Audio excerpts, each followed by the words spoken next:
یہ ان کو فرینکلی اپنی ذمہ داری نبھانی چاہیے. اچھا ذرا رکیے میرے ساتھ. ڈاکٹر صاحب آپ نے تو یہ دعویٰ کیا، ماروی کو آپ نے سن لیا، اس سے پہلے پرائم منسٹر کو بھی آپ نے سنا، وزیر اعظم جو سابقہ وزیر اعظم ہے نواز شریف صاحب، ان کی بھی آپ نے اسٹیٹمنٹ سنی کہ اگر حکومت پرفارم نہ کر سکے اور تبدیلی کانسٹیٹیوشنلی آئینی طریقے سے آئے تو ٹھیک ہے، 100 بسم اللہ تبدیلی آئے. پھر آپ نے وزیر اعظم کا بھی سنا، ماروی میمن صاحبہ کو بھی آپ نے سنا. جو لوگ تبدیلی لانا چاہ رہے ہیں وہ تبدیلی کیوں لانا چاہ رہے ہیں؟ یہ آئی نو فلی ویل کہ آپ کہہ رہے ہیں کہ تبدیلی کانسٹیٹیوشنل طریقے سے نہیں آ سکتی، لوگ تبدیلی لانا کیوں چاہ رہے ہیں؟ ڈاکٹر صاحب، جو ورلڈ بینک اور ایشین ڈیولپمنٹ بینک کی ٹیم اس وقت تخمینہ لگا رہی ہے نقصانات کا، ان کا کہنا یہ ہے کہ ورلڈ بینک کی پوری ہسٹری میں انہوں نے کبھی کسی ملک میں اتنی تباہی نہیں دیکھی جتنی اس وقت وہ پاکستان میں دیکھ رہے ہیں. یعنی کہ آپ دیکھیے کہ کوئی 1.5 لاکھ مربع square kilometre 150,000 square kilometre area جو ہے وہ سیلاب کی زد میں آ گیا ہے. ہر 8 میں سے ایک پاکستانی ایسا ہے جو سیلاب زدہ ہو گیا ہے. اب تخمینہ میرے ایسٹیمیٹ میں 15 بلین سے 25 بلین کی درمیان کی کوئی فگر آنے والی ہے. 15 سے 15 بلین ڈالر سے 25 بلین ڈالر کا نقصان جو پاکستان نے سفر کیا ہے. جو جون میں ہماری حکومت نے بجٹ پیش کیا ہے اس میں 750 بلین روپے کا خسارہ آلریڈی موجود ہے. تو میرا کہنے کا مقصد یہ ہے کہ یہ 15 سے 25 بلین ڈالر کا جو خسارہ جو نقصان سیلاب نے دیا ہے، یہ ہم کمپلیٹلی ڈیپینڈنٹ ہو جائیں گے بیرونی ایکٹرز کے اوپر. ہمیں قرضہ جات بھی لینے پڑیں گے اور ہمیں امداد بھی لینی پڑے گی. اب اگر پاکستان کی تاریخ دیکھیں تو جو سب سے بڑے 3 ممالک ہیں جو ہماری مدد کرتے ہیں، اس میں سب سے اوپر جو ہے وہ امریکہ ہے، دوسرے نمبر پہ سعودی عربیہ آتا ہے اور تیسرے نمبر پہ یونائٹڈ کنگڈم آتا ہے. جو 3 ملٹی لیٹرل ادارے جو ہمیں سب سے بڑے لونز دیتے ہیں اس میں سب سے اوپر ایشین ڈیولپمنٹ بینک آتا ہے، اس کے بعد ورلڈ بینک آتا ہے اور پھر چائنا آتا ہے. اب یہ سارے ایکٹرز مل کے ہمارے اوپر کچھ کنڈیشنز امپوز کر رہے ہیں کہ وہ پاکستان کی مدد اس وقت تک نہیں کریں گے جب تک ہم یہ شرائط پوری نہ کریں گے. جو بائی لیٹرل ڈونر ہیں ان کی 2 شرائط نظر آ رہی ہیں. وہ کہتے ہیں کہ ایک ٹرانسپیرنٹ گورنمنٹ، صاف و شفاف حکومت ہونی چاہیے، اور دوسری شرط ان کی یہ ہے کہ جو ریلیف اینڈ ریکنسٹرکشن کے لیے پیسہ خرچا جائے گا وہ غیر سیاسی بنیاد پہ خرچا جائے گا. ٹھیک ہے، میں آپ کی بات سن ڈاکٹر سلمان شاہ صاحب کی طرف چلتے ہیں. ڈاکٹر صاحب، فاروق سلیم صاحب یہ کہتے ہیں کہ ایک بہت بڑا جو موٹیو ہے، جو بہت بڑا انسینٹو ہے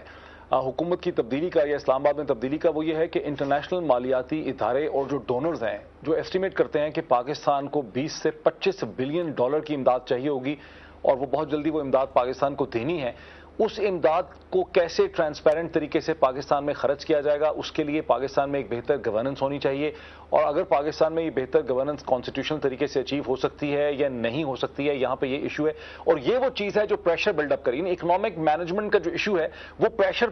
پیدا کر رہا ہے حکومت کی تبدیلی کا. آپ اسے کیسے دیکھتے ہیں؟ دیکھیں، ایک تو یہ بالکل صحیح بات ہے کہ اس وقت جو لیک آف کانفیڈنس ہے پاکستان کی ایبلٹی میں اور پاکستان کی گورنمنٹ میں، وہ ہر چیز میں ایک ہنڈرنس بن رہا ہے، اور اکنامک ڈیولپمنٹ اور فلڈ کی جو ریلیف میں اور اس کی اب ریہیبلیٹیشن اینڈ ریکنسٹرکشن میں یہ بہت بڑے ایشوز ہوں گے. لیکن آئی تھنک کہ اگر اس گورنمنٹ کی پرفارمنس پچھلے 2-2.5 سال میں کچھ بہتر ہوتی تو پھر یہ ایشوز اتنے زیادہ نہیں ہونے تھے. اگر آپ دیکھیں کہ پچھلے 2.5 سال میں سارا فوکس جو ہے وہ تقریباً چارٹر آف ڈیموکریسی کی بحث میں نکل گیا. اس کے بعد آپ دیکھیں کہ 5 فائنانس منسٹرز پچھلے 2.5 سال میں آئے ہیں، اور اتنے ہی تقریباً فائنانس سیکرٹریز بھی اتنے ہی آئے ہیں، اور کبھی فوکس رہا ہی نہیں اکنامکس کے اوپر یا اکنامک گروتھ پہ. اور پرائم منسٹر کی بھی جو آپ نے تقریر بتائی اس میں 2 منٹ اکنامکس کے تھے اور 36 منٹ سیاست کے تھے. تو یہ جو ایشو ہے کہ یہ اس کا کیا امپلیکیشنز کیا ہیں. نمبر 1 امپلیکیشن میرا خیال 2 پیراڈائم ہیں. ایک پیراڈائم ہے نیشنل سیکیورٹی کا پیراڈائم، اور دوسرا پیراڈائم ہے سوشل فیبرک کا پیراڈائم. اور ان دونوں کے اوپر اگر آپ اجازت دیں تو آئی لائک ٹو سے سم تھنگ. نیشنل سیکیورٹی کا جو پیراڈائم ہے اس میں ہم دیکھتے ہیں کہ ہماری جو اگر انڈیا کے ساتھ آپ کمپیریزن کرتے ہیں تو ہمارا ڈیفنس بجٹ تقریباً انڈیا کا جو ہے 5 گنا زیادہ ہمارے سے ہوتا ہے. اور یہ ایک لمٹ جو ہے اس کو سیکیورٹی کے جو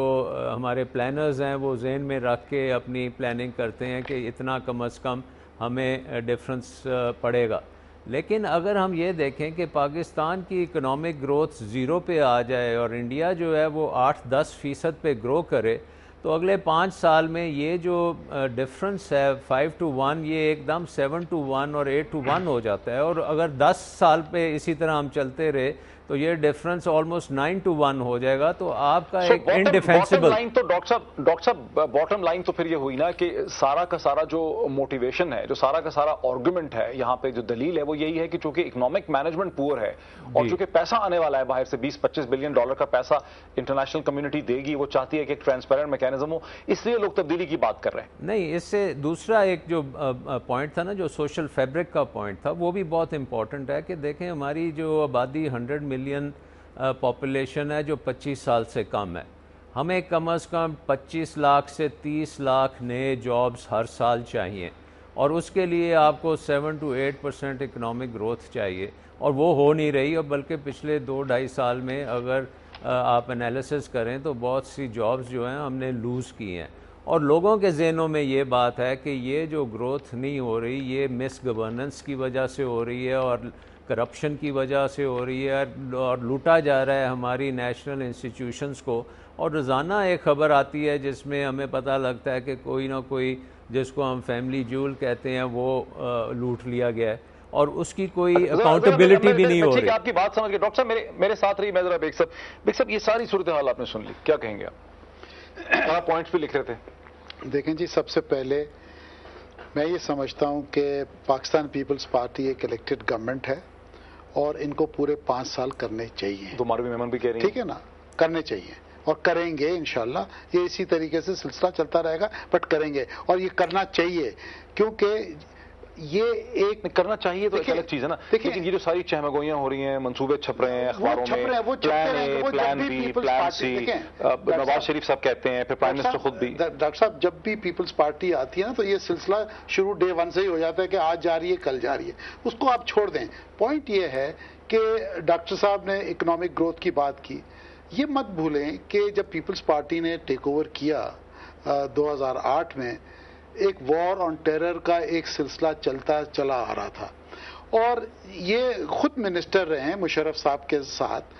اس زمانے سے یہ سلسلہ چل رہا ہے، اور کوئی فورن انویسٹمنٹ اس طریقے کی آ نہیں رہی تھی پاکستان جہاں پہ ایک گروتھ ہو، جہاں پہ امپلائمنٹ جنریشن ہو۔ تو یہ اگر کہنا کہ جی پیپلز پارٹی نے کیا، یہ آئی تھنک یہ زیادتی ہوگی، یہ بات صحیح نہیں ہے۔ جہاں تک جابز کا تعلق ہے،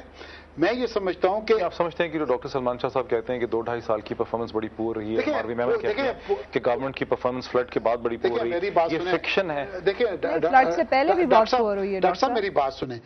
کرپشن کی بات آپ لوگ کرتے ہیں نا، ٹھیک ہے کرپشن ہو سکتا ہے ہوئی ہو، میں اس بات کو نہ ڈیفینڈ کر رہا ہوں، ہو سکتا ہے، میں نہ ڈیفینڈ نہیں کر کی بات رہا، ہے، میں یہ کہہ رہا ہوں کہ کرپشن کس پولیٹیکل سیٹ اپ میں دنیا میں نہیں ہے، جاپان میں نہیں ہے، یو کے میں نہیں ہے، امریکہ میں نہیں ہے، جاپان اٹلی میں نہیں ہے، ہر جگہ ہے۔ اتنی کرپشن ہے، بٹ دیکھیں میری بات سنیں، پاکستان کو جرمنی یا برطانیہ سے کمپیئر کرنا تو سر زیادتی ہو نہیں، کیوں نہیں؟ دیکھ کرپشن 1 روپے کی ہو یا 100 روپے کی ہو، کرپشن از کرپشن۔ جب پالیٹیشینز آتے ہیں آپ کرپشن پہ شروع ہو جاتے ہیں، ٹھیک ہے، میں I am not defending anybody, but the point is this, آپ یہ سسٹم کو چلنے دیں، یہ سسٹم ہی کلین کرے گا لوگوں کو۔ اگلا الیکشن آئے گا، ہو سکتا ہے 5 لوگ نکلیں۔ بنیادی طور پہ باٹم لائن آپ کی۔ بریک لیتے ہیں، بریک کے بعد ڈسکشن کو اسی پوائنٹ سے کنٹینیو کریں۔